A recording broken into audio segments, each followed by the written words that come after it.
Bluesound really started quite a bit before we introduced the product. Around just the turn of the century, 2000, the NAD lab was working on network audio-video players. Initially, our thought was that we would make these products NAD products and that we would just simply add the functionality of multi-room streaming into our traditional NAD products. So Bluesound was almost not Bluesound.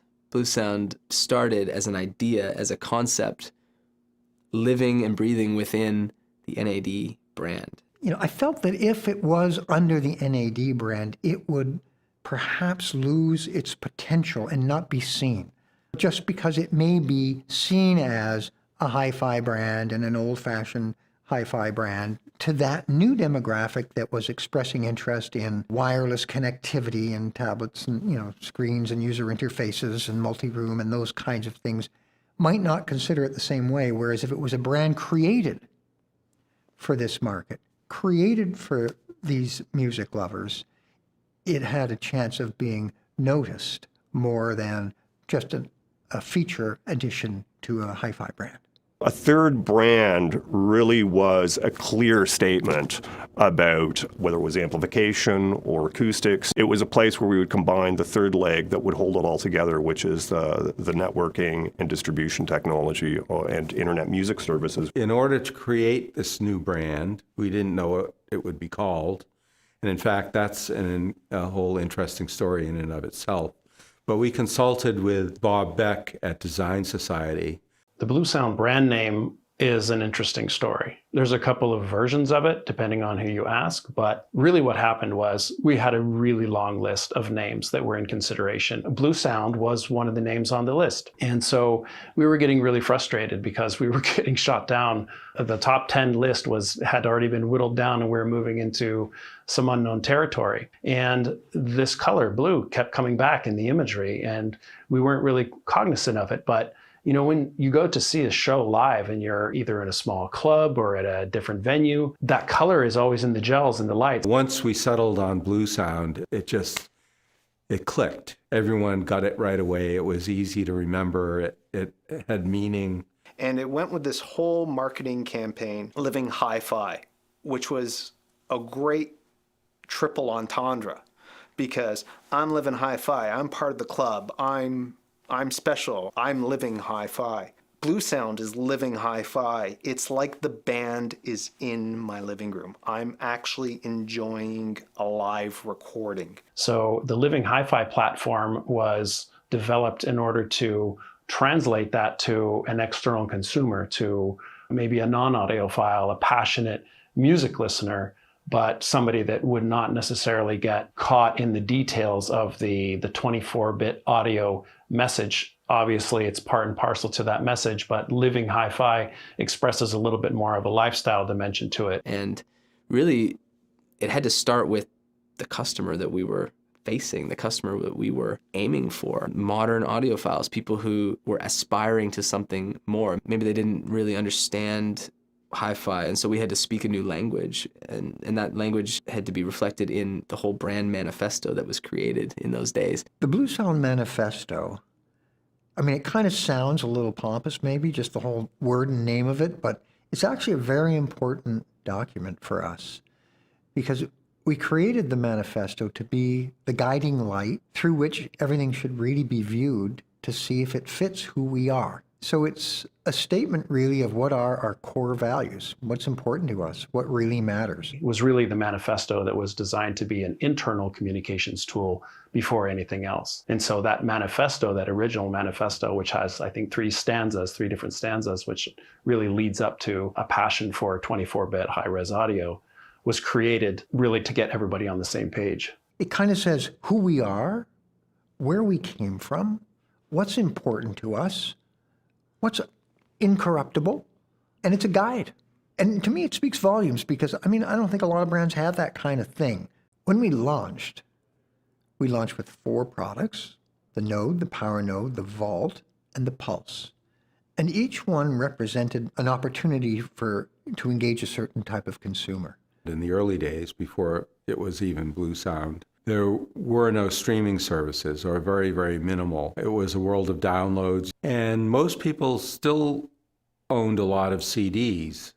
And so people were ripping their CDs onto their computer. So one of the first products we actually developed was the Vault. The Node then became a very, very popular product in our range. Any system that had an input, you could add this Node and start streaming. But then we found a lot of people had very old stereos that perhaps weren't up to date with the latest amplifier technology.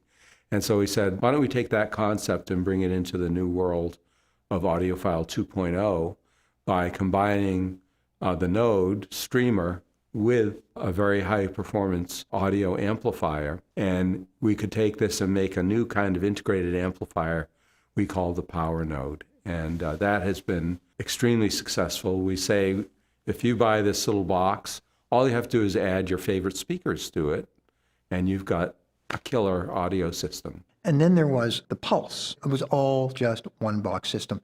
And a lot of people just wanted a one box solution. But we didn't want any one box solution. It had to sound great, like really great. So fortunately here at Lembrook, we also own a speaker company, a loudspeaker company, and had the ability to have one of the world's foremost loudspeaker designers work with our team to create the acoustic signature of this product. So when it came out, it wasn't just a one-box speaker. It was a one-box speaker that everybody went, wow, I didn't expect it to sound that good. The Pulse family of speakers is really an understated part of the Bluesound story. The Pulse speakers carry the same DNA as all of our component products. The Pulse speakers are hi-fi products in these luxurious, beautiful shells with nice materials and everything. We knew we had a great product, but we needed to get attention. Interesting design was one way that we thought we could go about accomplishing that. And frankly, it worked because anybody who saw it stopped and went, what is that? We consulted with a really outstanding design firm called DFID, headed up by David Farage, who had an international background, had won many awards. In the case of Gen 1, which is sitting right behind me here in the studio, we wanted to create a physical industrial design that was honest, that was pure, that had nothing superfluous about itself. It actually made a lot of sense that Generation 1 Bluesound would be kind of a radical industrial design that looked different from everything else on the market. It's because the product and the brand was different from everything else on the market. And then when we introduced Generation 2 in 2015, we had changed the industrial design of a lot of the products, and we had also added products to the lineup. And so what you had was a Node 2, a Power Node 2, a Vault 2, a Pulse 2, but then 2 additional speakers, kind of a smaller version of the Pulse called the Pulse Mini, and then the smallest version of the Pulse called the Pulse Flex. And the name for the Pulse Flex came about because of its flexibility in design. It really was created to be kind of this can go anywhere type of product, and it was even made with a battery pack optional so that you could literally take it anywhere you wanted to go. So over the last decade, Bluesound has evolved. It's matured to really understand the user's true needs. So in the case of the Gen 2, we introduced a user interface panel on the top surface that not only built upon the beautiful app of BlueOS, but also added the convenience of volume and track forward, back, and play pause. We had also launched into home theater within the connected audio space, and so we had launched Pulse Soundbar. That was our very first soundbar product, as well as a Pulse Sub, which was our very first connected subwoofer product. This put us into the category of wireless home theater, which was and increasingly is a very important part of our product strategy. A few years later, in 2018, we came out with Generation 2i, and the main product-oriented adjustment that Gen 2i made was that all the products became integrated with Apple AirPlay 2. And that was kind of a big milestone for us. Gave customers another access point to stream into the ecosystem. Yeah, AirPlay was a game changer for sure. And we were a logo, on the board in the Apple meeting. That was a game changer. That was like, who are they? That was the moment that it was like, other people are talking about us. Other people who matter in the industry are talking about us. In the early stages, it was asking a lot of companies who were in this space if they were interested in working with a startup. And that's how we positioned it. The challenge with some of those conversations in the early days is that, because we were starting, we were small. So we did not have significant numbers. And most streaming companies are looking to add listeners by the gajillion, as fast as they possibly could. And we did not really offer, a ton of listeners because we were starting out. Streaming music service is obviously central to the brand's flexibility and how a lot of people want to listen to music, simply like that. And there was a company in Norway called WIMP who were really good. They did high resolution. We worked very closely with them. They needed a platform and we needed a streaming service, and it just worked out really, really well. We were both perhaps on the same path in our trajectory, our business trajectory at that time.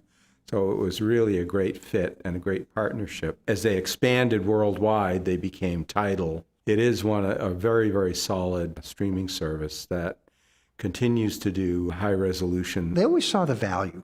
I think everybody always saw the value in the brand. Nobody ever doubted the brand. We'd send them product and they'd all go, I love it, I want it, I want to keep it. Our Scandinavian partner, Hi-Fi Klubben, was not only an early adopter, but an early encourager of us to develop the Bluesound and BlueWasp platform. They are very, very close to their customers.